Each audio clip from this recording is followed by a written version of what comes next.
नमस्कार, मैं हूं विनय पाठक। एबी न्यूज में आपका स्वागत है। आइए देखते हैं मुंबई तथा आसपास की कुछ अहम खबरें जो वर्तमान समय की सुर्खियां हैं। यत्र नारेस्तु पूज्यन्ते रमन्ते तत्र देवता का श्लोक का गान कर हम नारी सम्मान का कितना भी दम भरें, लेकिन आज भी आए दिन नारी के उत्पीड़न के मामले सामने आते हैं जो ना तो अखबारों की सुर्खियां बन पाते हैं और ना ही मीडिया के पर्दे पर नज़र आते हैं, जिसके चलते इनकी ना तो सुनवाई हो पाती है और ना ही इंसाफ मिल पाता है। फलस्वरूप उत्पीड़ित नारी जीवन भर दमन सहती हुई अपनी जिंदगी की सांसों में घुटती रहती है और इंसाफ के लिए जीवन भर जिद्दोजहद में लगी रहती है। जी हाँ, ऐसी ही कहानी है पूजा शर्मा की, जो अपने माता पिता की आंखों का तारा थी। गरीबी में भी माँ बाप ने अपनी लाडली पूजा को कभी कोई दुख सहने तक नहीं दिया, लेकिन किस्मत और बदकिस्मती के खेल में पूजा के सिर से उसके पिता रामदरस शर्मा का बचपन में ही साया उठ गया। फलस्वरूप पूजा व उसकी 3 अन्य बहनों को एक अनाथ आलय में इसलिए डाल दिया गया कि उसकी मां के पास घर चलाने के लिए कोई आय का साधन नहीं था।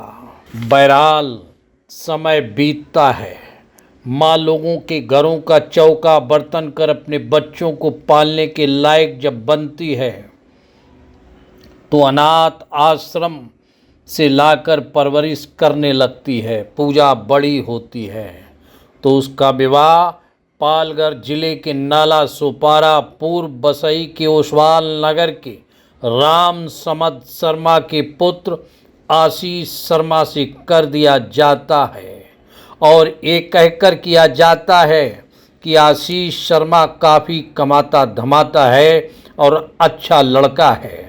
पूजा शर्मा की मां आशीष शर्मा के साथ अपनी पुत्री पूजा का विवाह कर देती है, लेकिन विवाह के बाद पूजा शर्मा को पता लगता है कि उसका पति न कमाता है न धमाता है, उल्टे व मंद बुद्धि का भी है।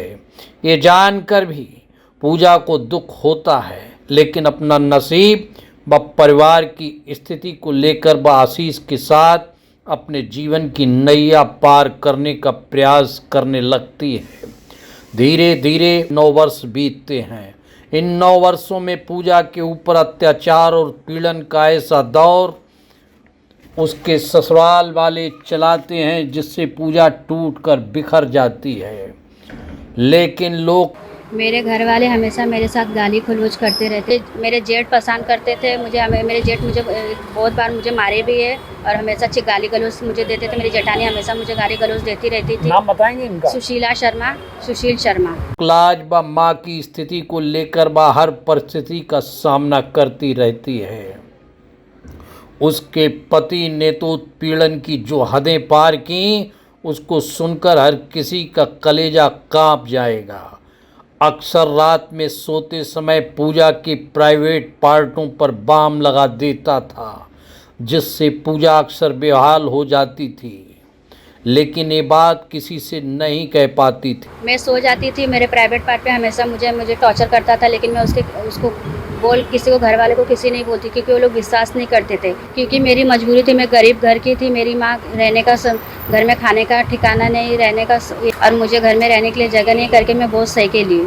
और जब विरोध करती थी तो उसका पति उसको पीटता था।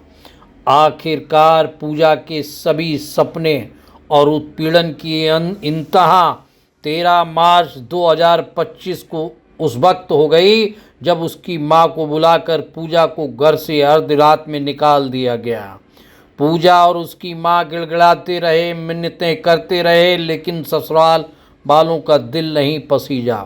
पूरी रात दरवाजे पर इस आस और विश्वास से बिताई कि शायद ससुराल वालों का गुस्सा शांत होगा और उसको घर में ले लेंगे, लेकिन ऐसा हुआ नहीं। मेरी माँ ने बहुत गिड़गिड़ाया, बहुत विनती किया, लेकिन ये लोग माने नहीं। मेरे साथ गाली गलौज किया, मेरी माँ के साथ मेरी माँ ने हाथ पैर जोड़ा, विनती किया, लेकिन तो भी ये लोग का पीटा नहीं पसीजा।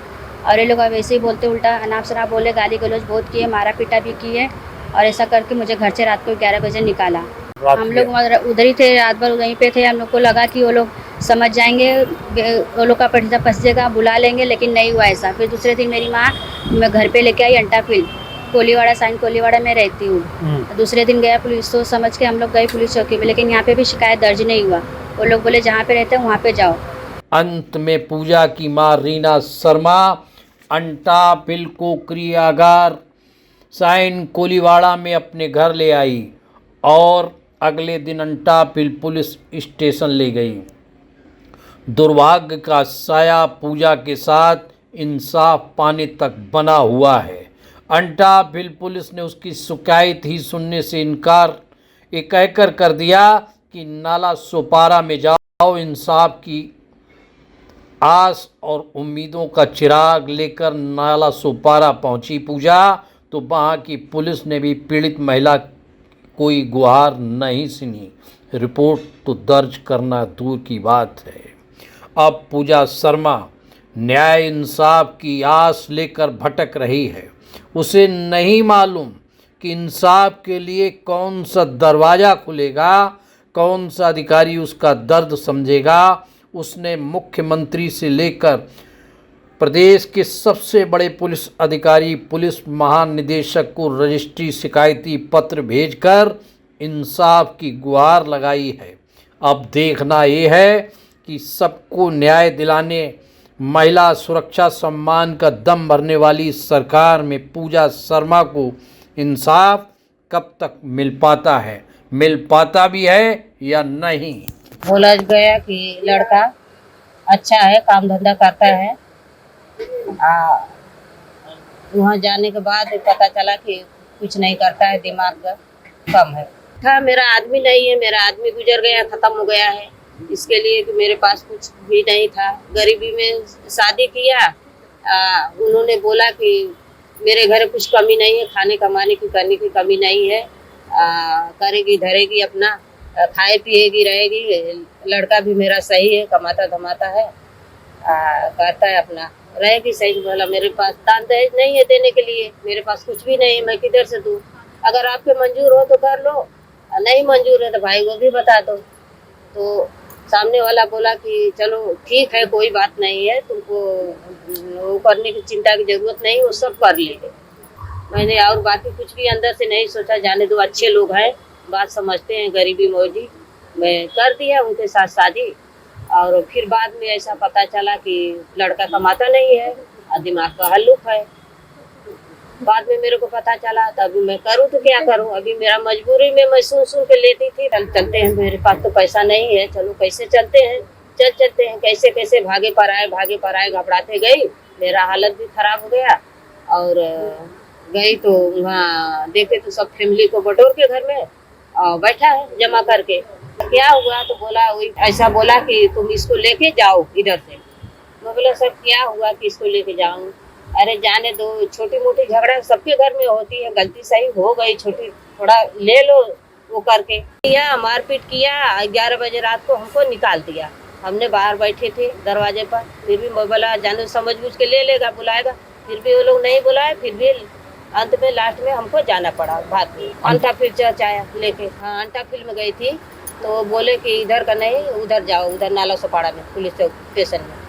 तो फिर मैं 2-3 दिन के बाद गई थी उधर, जाके तो सब बोली कही।